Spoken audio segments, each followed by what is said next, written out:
Hey guys what's up, I hope आप सभी लोग ठीक होंगे। मेरा नाम है किरण। तो दोस्तों फाइनली आज इन्फिनिक्स ने अपना इन्फिनिक्स S5 Pro इंडिया में लॉन्च कर दिया है और इस फोन को ना हम डेफिनेटली एक चीज तो बोल सकते हैं कि ये स्मार्टफोन एक पहला ऐसा स्मार्टफोन बन गया है जहां पर 10,000 के नीचे की प्राइस में हम लोगों को पहली बार एक कंप्लीट बेजलेस डिस्प्ले देखने को मिल रही है, वो भी पॉपअप सेल्फी कैमरा के साथ। एंड फॉर श्योर ये फीचर इस फोन का एक one of the most highlighting feature तो है ही, बट इसके अलावा इस फोन के अंदर हमें और क्या क्या फीचर्स देखने को मिल रहे हैं, साथ ही में रियल लाइफ में ये स्मार्टफोन एग्जैक्टली में कैसा परफॉर्म करता है, ये सारी चीजें आज के इस वीडियो में हम जानने वाले हैं। एंड हाँ, आज के इस वीडियो में ना मैं इस फोन का गिव अवे भी कर रही हूँ जिसके बारे में इस वीडियो में हम आगे चल के बात करेंगे, तो इस वीडियो को एंड तक जरूर से देखिएगा।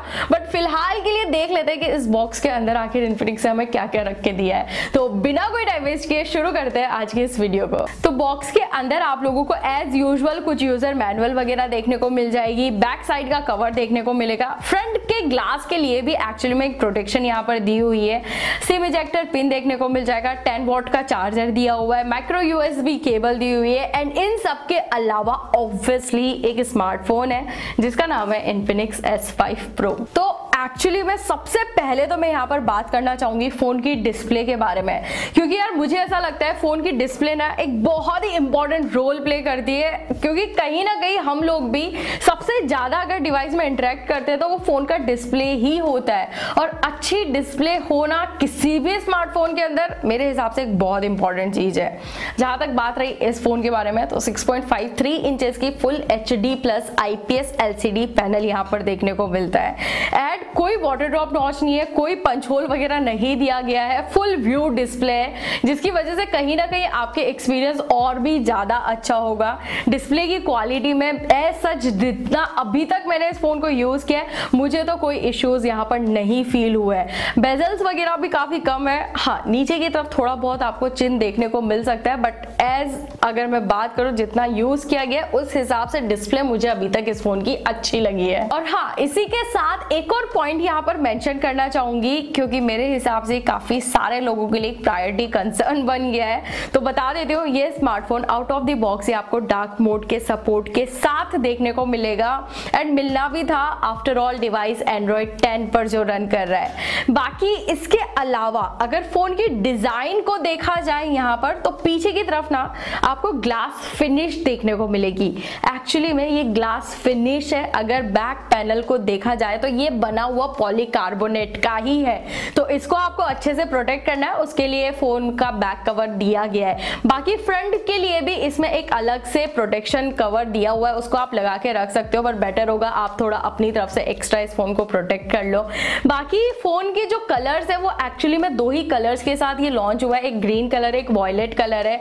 आई मीन एक जो बेसिक कलर होते हैं ब्लैक और व्हाइट, मेरे हिसाब से अगर वो भी ऑप्शन में रखे जाते तो ज्यादा अच्छी बात होती। बाकी आप लोगों को इस फोन का डिजाइन कैसा लगा मुझे कमेंट सेक्शन में जरूर से बताना। वैसे यहाँ पर इस फोन के अंदर मैंने एक और काफी इंटरेस्टिंग चीज नोटिस करी है। आप लोगों को तो वैसे यार काफी अच्छे से पता होगा कि आजकल के मैक्सिमम स्मार्टफोन्स में नोटिफिकेशन लाइट्स आना बंद हो चुके हैं, लेकिन इस फोन के अंदर ना एक काफी इंटरेस्टिंग चीज मैंने नोटिस करी है कि यहाँ पर ना kind of a notification light दी हुई है।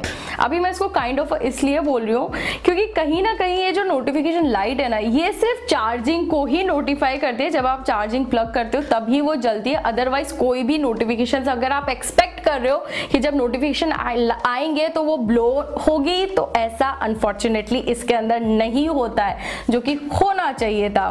बट एनीवेज अभी अगर आगे बढ़ा जाए और बात की जाए फोन की परफॉर्मेंस के बारे में, तो यहाँ पर मैं बोलना चाहूंगी कि काफी लंबे टाइम से हम एक्सपेक्ट कर रहे थे कि यार इन्फिनिक्स अब तो मीडियाटेक हीलियो P22 को छोड़िए कोई नए प्रोसेसर के साथ फोन लॉन्च करें, तो फाइनली वो टाइम आ गया है। इस फोन के अंदर फॉर अ चेंज हम लोगों को मीडियाटेक का हीलियो P35 प्रोसेसर देखने को मिलता है, एंड मेरे हिसाब से काफी डिसेंट प्रोसेसर है। आई मीन अगर आप फोन को normal day to day life में यूज करते हो, कोई भी नॉर्मल टास्क परफॉर्म करते हो, तो इस फोन के प्रोसेसर में आप इनफ कैपेबल है, अच्छे से टास्क परफॉर्म कर सकते हो। एंटूटू स्कोर्स जो है वो कुछ निकल के आता है 1,17,000 के आसपास। बट हाँ, अगर आप ये एक्सपेक्ट कर रहे हो कि यार आप इस फोन के अंदर हार्डकोर गेमिंग खेल पाओगे, देन डेफिनेटली वहां पर तो आपको स्ट्रगल्स होंगे ही होंगे। खैर, अभी अगर आगे बढ़ा जाए और बात की जाए अगर फोन के कैमरास के बारे में, तो यहाँ पर हमें फोन के अंदर ट्रिपल रियर कैमरा सेटअप देखने को मिलता है। 48 मेगापिक्सल का प्राइमरी कैमरा लेंस दिया हुआ है और ये पहली बार शायद इन्फिनिक्स के फोन के अंदर हमें देखने को मिल रहा है। तो कह सकते हो काइंड ऑफ ये भी इस फोन का one of the most highlighting feature है एक। बट अगर इसके परफॉर्मेंस के बारे में बात की जाए तो यार काफी अच्छे फोटोज आप इस फोन से कैप्चर कर सकते हो। आपको अच्छी खासी डिटेलिंग देखने को मिल जाएगी, कलर्स काफी अच्छा पिक करता है। ओवरऑल मुझे फोटोज काफी ज्यादा सही लगे हैं इस कैमरास के। बट जो यहाँ पे बुके शॉट्स भी अगर आप देखोगे तो बुके शॉट्स भी काफी अच्छे निकाल लोगे। एज डिटेक्शन वगैरह भी ऑन पॉइंट ही रखने की कोशिश की गई है। और एक्चुअली में जो सेकेंडरी कैमरा लेंस है वो डेप्थ सेंसर ही है यहाँ पर। बाकी जो थर्ड कैमरा लेंस है वो लो लाइट सेंसर दिया हुआ है, एक VGA कैमरा है। बट मेरा ना बस इतना कंसर्न है कि अगर इस थर्ड कैमरा लेंस की जगह अगर एक वाइड एंगल लेंस दे दिया जाता तो काफी अच्छी बात होती। ये एक चीज है जो मुझे इस फोन के अंदर मिसिंग लगी है, क्योंकि यार आजकल ना वाइड एंगल का ही थोड़ा सा जमाना चला हुआ है और लोग काफी ज्यादा पसंद करते हैं वाइड एंगल लेंस को। तो हाँ, वो एक चीज है जो मुझे यहाँ पर थोड़ी मिसिंग लगी है। बाकी फ्रंट के अंदर हमें एक 16 मेगापिक्सल का पॉपअप सेल्फी कैमरा देखने को मिलता है। इससे भी वैसे आप काफी अच्छे फोटोज ले सकते हो। जितना अभी तक मैंने यूज किया मेरे हिसाब से तो अच्छी खासी सेल्फीज आप नॉर्मल और पोर्ट्रेट दोनों में निकाल पाओगे। बट कभी कभार मैंने एक चीज नोटिस करी है, अगर पीछे थोड़ी भी लाइट अगर ज्यादा है ना बैकग्राउंड में, तो ये एक्सपोजर को इतने अच्छे से मेंटेन नहीं रख पाता है। बट जैसा कि मैंने आपको बताया कि अभी मैंने इस फोन के कैमरास को इतना भी ज्यादा यूज नहीं किया है। मैं चाहूंगी इस फोन के कैमरास को एक बार मैं अच्छे से टेस्ट कर लूं, हर एक लाइट कंडीशन में हर एक तरीके से थोड़ा सा और जांच परख कर लूं, तो आपको मैं और भी ज्यादा डिटेल में बता पाऊंगी कि आखिर इस फोन के कैमरास कैसे हैं। तो अगर आपको कैमरास के बारे में और भी ज्यादा डिटेल में जानना है तो इस फोन के डिटेल रिव्यू का जरूर से वेट करिएगा। तो अब बात कर लेते हैं इस फोन के गिव अवे के बारे में। एक्चुअली में बहुत ही सिंपल स्टेप्स है, आप लोग बहुत ही इजीली इसको कंप्लीट कर लोगे। सबसे पहला स्टेप तो ये है कि टेकी किरण यानी कि मेरे जितने भी सोशल मीडिया हैंडल्स है, ट्विटर, फेसबुक, इंस्टाग्राम, सब पर आपको मुझे फॉलो करना है। सारे लिंक्स आपको नीचे डिस्क्रिप्शन में मिल जाएंगे। सेकेंड स्टेप ये है कि आपको इस चैनल को सब्सक्राइब करना होगा और इस फोन के अंदर सबसे बेस्ट फीचर आप लोगों को क्या लगा है ये मुझे कॉमेंट करके बताना है। देन आप में से ही कोई एक लकी पर्सन होगा जिसका ये स्मार्टफोन बन जाएगा। एंड यहाँ पर एक और सरप्राइज मैंने रखा हुआ है। एक्चुअली में मेरे पास एक और इन्फिनिक्स S5 Pro है, इसका भी गिव अवे यहीं पर हो जाएगा। बस एक छोटा सा कंडीशन है, अगर इस वीडियो पर मुझे 10,000 लाइक्स आ जाते हैं तो इस फोन का गिव अवे भी यहीं पर होगा। यहीं से कोई एक और लकी पर्सन होगा जिसका ये फोन बन जाएगा।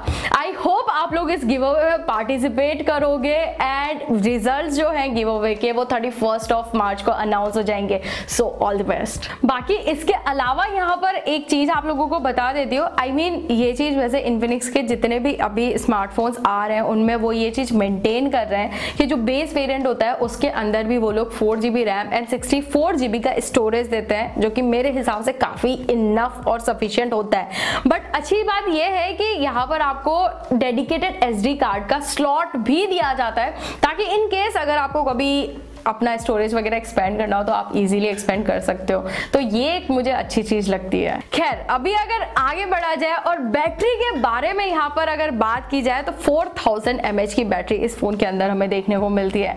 एंड वैसे तो मैं काफी बार ये चीज बोल चुकी हूँ, बट कहीं ना कहीं जो 4000 mAh है ना, इसको एक आइडियल साइज हम बोल सकते हैं।